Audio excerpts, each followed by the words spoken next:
Today we're going to talk about endorsers, and I'm going to introduce you to one of our newest endorsers today. Marcelo Balboa, one of our fantastic endorsers, joins us on today's Fast Five. Marcelo, thanks for being here. Thanks for having me, buddy. Hey, here's some insight on Marcelo. In the Soccer Hall of Fame, was a great player, and now he's a great coach, works with a lot of youth, and he's excellent on television, broadcasting soccer games. And here's the other thing. Extremely high character, always positive, and just a fun guy to be around. So I've got a few questions for you. Are you ready? Fire away. Let's go. All right. Tell us about where you grew up. Ooh, let's see. I was pretty much born in Chicago because my dad came from Argentina to play professional soccer. From there, we moved to California. From there, I can say I've pretty much lived in a lot of different places, from San Diego to Denver to Greece to Mexico, where I played.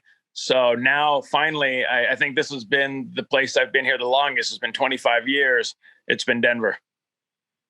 Tell us a little bit about your family. Family. Oof. I have a brother that's a year and a half older than I am. Mom and dad are in California. I've got two wonderful kids who are both in college at CU. They're one's graduating this summer. The other one is a sophomore. During COVID time, I picked up a rescue dog.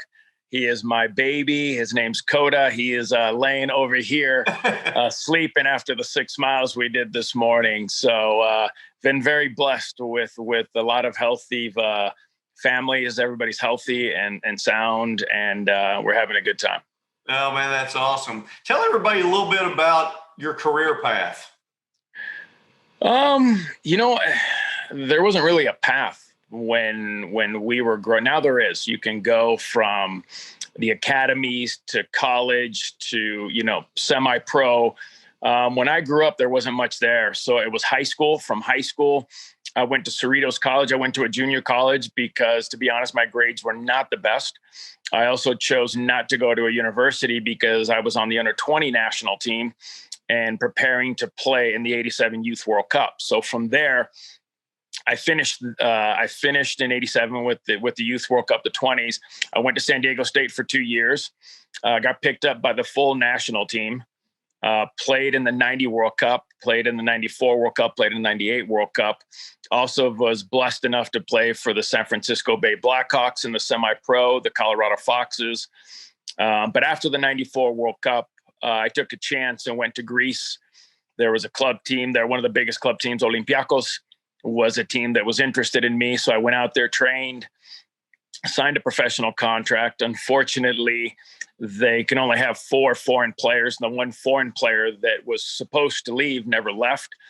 So I went from there. I went straight to Mexico, went and signed with a club named Club León in Guanajuato, who was probably one of the best experiences of my life.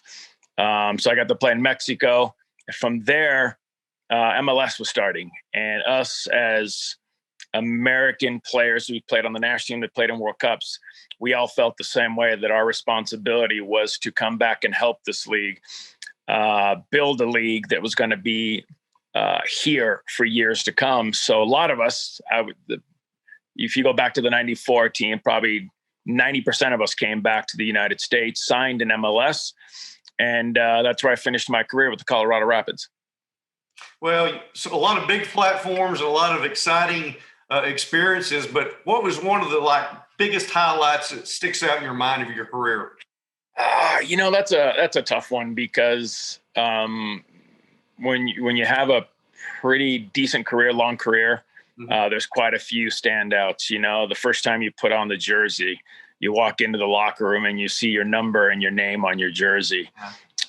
Playing in a World Cup, which was a dream come true for a lot of little kids to be able to represent their country and play on the biggest platform in the world, because it is the biggest tournament in the world.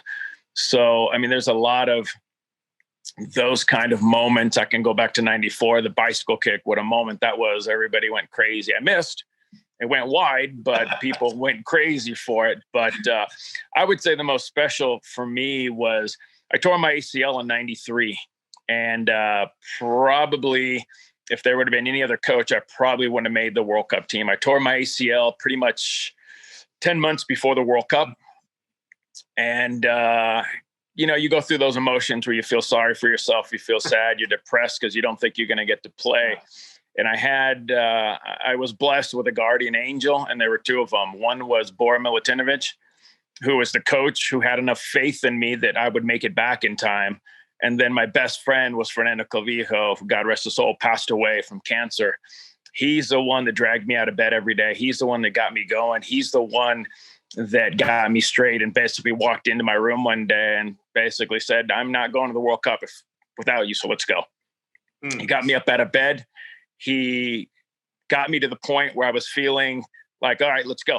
Let's go do this. 6 months after surgery from an ACL meniscus tear, I was back on the field ready to play in a game. And that was unheard of at the time because it's 12 months almost.